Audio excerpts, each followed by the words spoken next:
அனைவருக்கும் வணக்கம். இன்னைக்கு க்ரோஷேட் வீடியோல மினி ஸ்கொயர் எப்படி போடலான்றத பத்தி பார்க்கலாம்.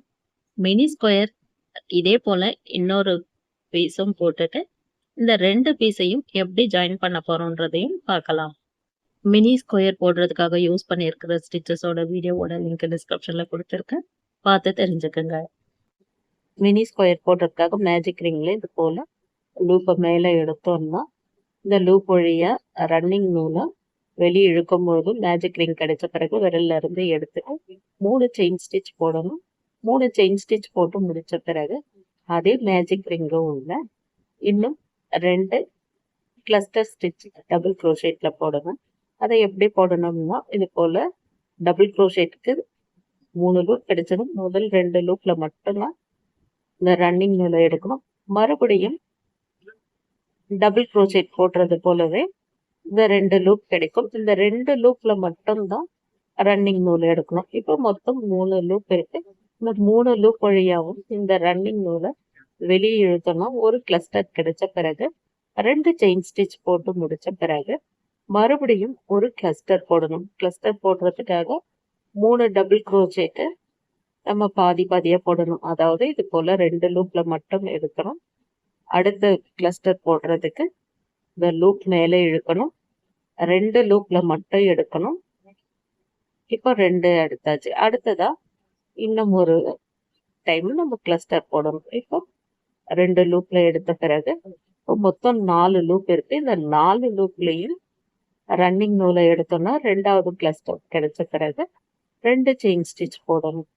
2 செயின் ஸ்டிச் போட்டு முடிச்சிருக்கோம். இப்போ இதே போல இன்னும் 6 டைம் நம்ம இதே போல கிளஸ்டர் ஸ்டிச் இந்த ரவுண்ட் ஃபுல்லாவே நம்ம கம்ப்ளீட் பண்ணி முடிச்ச பிறகு இது போல இருக்கும்.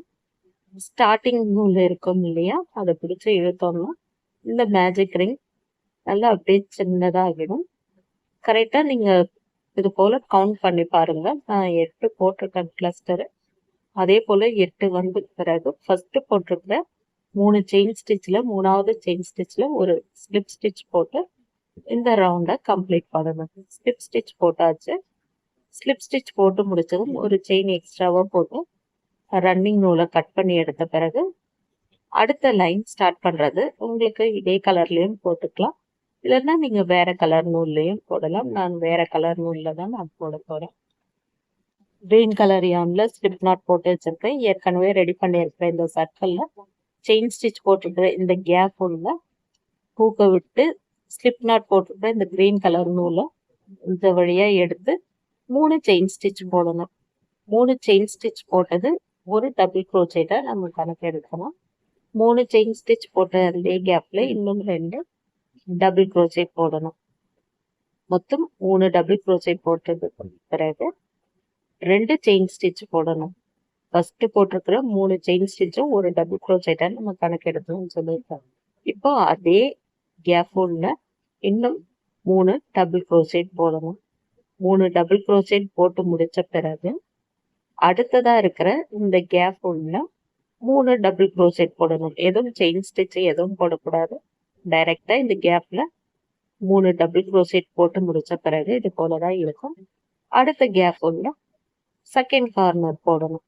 அதே போலதான் 3 டபுள் க்ரோச்சேட் 2 செயின் 3 டபுள் க்ரோச்சேட். இப்ப இதே போல இந்த 8 கேப் இருக்கும் இல்லையா, இப்ப நம்ம 3 போட்டாச்சு. மீதி இருக்கிற இந்த 5 கேப்லயும் நம்ம ஃபர்ஸ்ட் இங்க 3 டபுள் க்ரோச்சேட், அதுக்கப்புறம் 6 டபுள் க்ரோச்சேட் இது போல ஃபுல்லா போட்டு முடிச்ச பிறகு இதே போல இன்னொரு பீஸ் ஸ்கொயர் ரெடியா வச்சிருக்கணும். இப்போ இந்த ஸ்கொயரை நம்ம ஃபினிஷ் பண்ணலாம். ஃபர்ஸ்ட் போட்டிருக்கிற 3 செயின் ஸ்டிச்ல 3வது செயின் ஸ்டிச் உள்ள ஊக்க உள்ள விட்டு ஒரு ஸ்லிப் ஸ்டிச் போட்டு இந்த ரவுண்ட் கம்ப்ளீட் பண்ணிட்டு ரன்னிங் நூலை கட் பண்ணி எடுத்ததும் இந்த பேட்டர்னை அப்படியே பேக் சைட்ல திருப்பிட்டு இந்த ஸ்டிச்சிங்களுக்கு உள்ளவே இந்த கிரீன் கலர் நூலையும் ஹைட் பண்ணா இது போலதான் ஸ்கொயர் ஷேப் கிடைக்கும். ஸோ ரெடி பண்ணி இருக்கிற இந்த 2 ஸ்கொயர் ஷேப்பையும் நம்ம எப்படி ஜாயின் பண்ணலான்றத தான் பார்க்க போறோம். ஸ்கொயர் லாஸ்டா என்ன கலர்ல முடிச்சிருக்கோமோ அதே கலர் நூல்ல தான் போடணும். நான் உங்களுக்கு வீடியோல தெரியணுன்றதுக்காக இந்த கலர் எடுத்திருக்கேன். இந்த ஊசி நமக்கு கையிலலாம் எதுவும் குத்தாது, ஷார்ப்பும் இருக்காது. இப்போ இந்த கடைசியா இருக்கிற இந்த முனையில ஒரு முடிச்சு போட்டுக்கலாம். முடிச்சு போட்டுட்டு இந்த ஸ்கொயர் 2 போட்டிருக்கோம் இல்லையா, இதுதான் நம்மளோட நல்ல பக்கம். இது பேக் சைடு. இப்ப இந்த பேக் சைடு எனக்கா இருக்கிற மாதிரி நல்ல பக்கம் உள்ள போயிருக்கு. 2 பக்கமும் ராங் சைடு தான் நம்ம வச்சிருக்கோம். ஃபர்ஸ்ட் ஒரு ஸ்கொயர்ல நான் உங்களுக்கு காட்டுற பாருங்க. இது எல்லாமே ஃப்ரண்ட் லூப் எனக்கா இருக்கிறது. இந்த பக்கம் இருக்கிறது எல்லாமே ஃப்ரண்ட் லூப் தான். இப்போ இந்த ஃப்ரண்ட் லூப்ல தான் இதெல்லாம் பேக் லூப். நம்ம ஏற்கனவே இதெல்லாம் நம்ம பார்த்துருக்கோம். இப்போ இந்த ஃப்ரண்ட் லூப் பேக் லூப் எதுன்னு தெரிஞ்சாச்சு. இப்போ இன்னொரு ஸ்கொயர் நான் எடுத்திருக்கேன். இப்போ இது என் பக்கமா இருக்கிறது நல்ல பக்கமா நான் எடுத்திருக்கேன். இந்த நல்ல பக்கத்துல இந்த ஸ்கொயர்ல இது பேக் லூப்.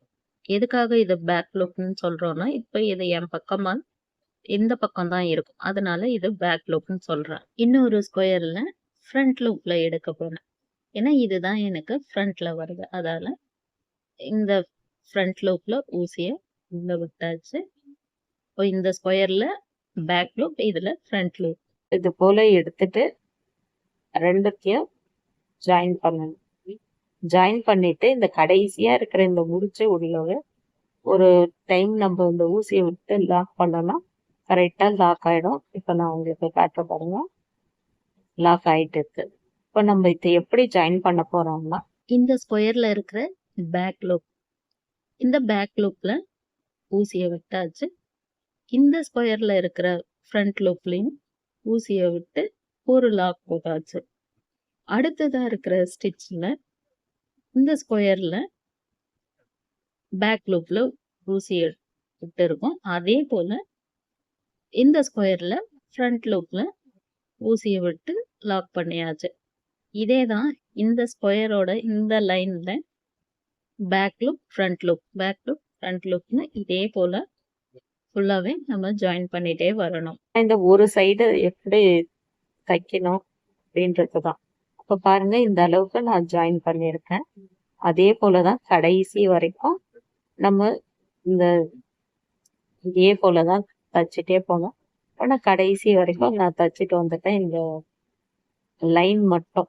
இப்போ ஃபர்ஸ்ட் இந்த சாண்டல் கலர் உள்ள ஊசியை விட்டு நார்மலா நம்ம போடுவோம் இல்லையா, அதே போல ஒரு முடிச்சு போட்டு இந்த நூலை வெளியே எடுத்துட்டு இந்த ஸ்டிச்சிங்களுக்கு உள்ளவே இந்த ஊசியை விட்டு இன்னும் ஒரு 2 லூப் வழியா கூட எடுத்துட்டு இந்த ரன்னிங் நூலை கட் பண்ணி எடுத்த பிறகு இது போல ஸ்கொயர் கிடைக்கும்.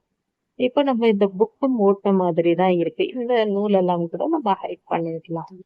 இப்போ எல்லாமே தச்சு முடிச்சிட்டோம். நம்ம தச்சு முடிச்ச பகுதி இதுதான்.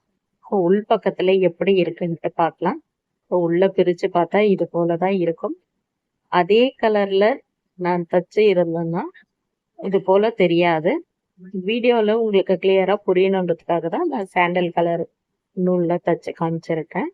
ஸ்கொயர்ல ஏதாச்சும் நம்ம ப்ராஜெக்ட் பண்ணிட்டு இது போல ஜாயின் பண்ணோம்னா இப்போ இந்த பகுதி தான் நமக்கு மேல் பகுதியா வரும். இப்போ நம்மளுக்கு மேல் பகுதி இருந்தும் போது நம்ம இதை உள்பக்கமா திருப்புவோம். உள்பக்கமா திருப்பும் பொழுது இந்த முடிச்சு எல்லாம் இந்த பக்கமா போயிடும். அப்ப நம்ம இந்த போல மடிச்சோம்னா அந்த சைடு நமக்கு அழகா இந்த ஸ்டிச்சு தான் வெளியே தெரியும். நான் இப்போ சொல்றேன், இந்த வீடியோக்காக தான் இந்த கலர்ல நான் போட்டிருக்கேன். நீங்க ஸ்கொயர் ஜாயின் பண்றதா இருந்தா லாஸ்டா என்ன கலர்ல நீங்க போட்டிருக்கீங்களோ அதே கலர் நூலை வச்சு போட்டீங்கன்னா உங்களுக்கும் ஸ்கொயர் ஷேப்பு அழகாவே ஜாயிண்ட் ஆயிருக்கும். ஸ்கொயர் ஷேப் ஜாயின் பண்றது இன்னும் நிறைய விதத்துல இருக்கு. ஊசியில ஜாயின் பண்றது இது போல எப்படி ஜாயின் பண்ணணும்ன்றத பார்த்து இதே ஊசியிலேயே இந்த நடு பகுதியில ஜாயின் பண்ணதே தெரியாத மாதிரியும் ஜாயின் பண்றது இருக்கு. குரோஷே ஊக்லயும் ஸ்கொயர் ஷேப் எல்லாம் ஜாயின் பண்ணலாம்.